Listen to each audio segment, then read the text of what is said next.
Hello everyone, I just want to welcome you back to my YouTube channel. Today again is Thursday, December the 9th, and it is 9:49 a.m. Okay, so I wanted to hop back on and finish up the second incident of how God was speaking to me. I ran out of time in the last video, so I wasn't able to put it with that video. So I'm just going to tell you briefly again of another instance of how God was speaking to me. Again, I'm in a public place. I'm at the bus stop, and you may see or hear some ongoing traffic, but hopefully everything will be fine. You'll be able to hear me perfectly. Okay, so I'm just going to jump right in. Okay, so the second incident of God speaking to me more recently was day before yesterday. So day before yesterday, I woke up and I was worshiping God. I spent a lot of time worshiping that morning. And what basically happened is normally when I wake up, sometimes I'll have a song in my spirit. It might be a Christian song. It might be a secular song. It happens all the time where I'll already have a song in my spirit. But this particular morning, I didn't really have anything in my spirit that I wanted to listen to, or I felt like the Holy Spirit was leading me to listen to. And so I just took a minute and was like, okay, Lord, what are we going to listen to this morning? Because I really wanted to worship him, and yet I didn't have anything already in my spirit. And so I listened to one song, and then from there,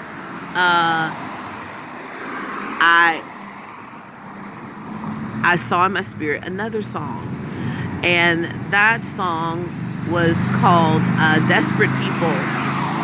And it was written by a Christian artist by the name of Micah Stampley.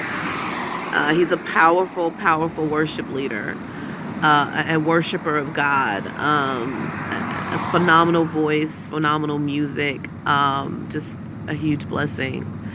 And as I was thinking about that song, I thought about him, and I began to go and pull the song up because I was like, oh yeah, that's a great song. I haven't heard it in a minute.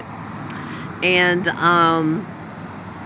then as I was pulling the song up, I began to recall.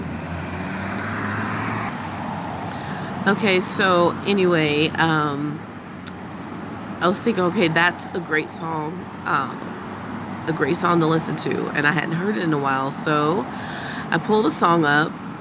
And as I'm pulling the song up on YouTube, I began to have the thought of God reminded me of the fact that this particular artist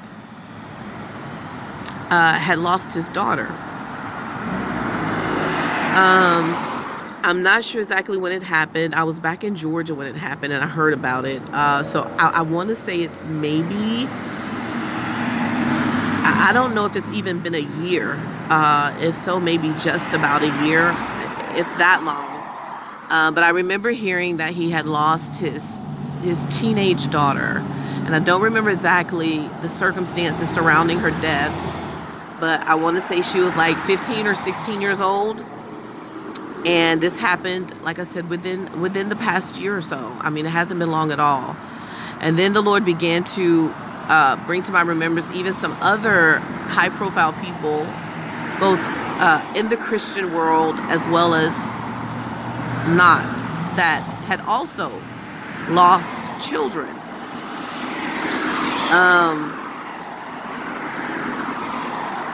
And I was just thinking about how, when things like that happen, the heartache and the heartbreak. And especially for people who are, for everyone, but, specifically, for people who are in ministry and are public servants, and they go through things, and uh, yet they still have to continue on. Especially when you're serving God, and you're responsible. You have a level of responsibility or a mantle on your life for other people. You don't get to pick and choose, to show up or not to show up. And yet they can be showing up, serving, doing what God has called them to do, and be broken and be heartbroken. And so I began to think about that, specific to, ministry, but also, I guess, everyday people as well. So,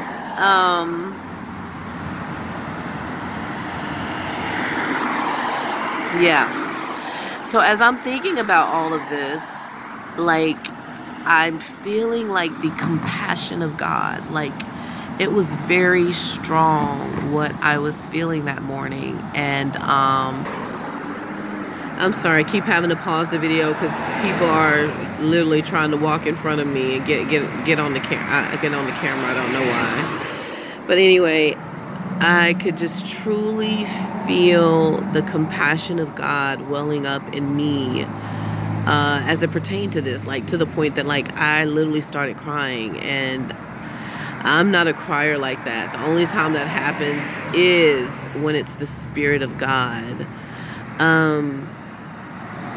So I just wanted to share that. And I'll be giving you a shot of the traffic since everybody wants to get in the camera.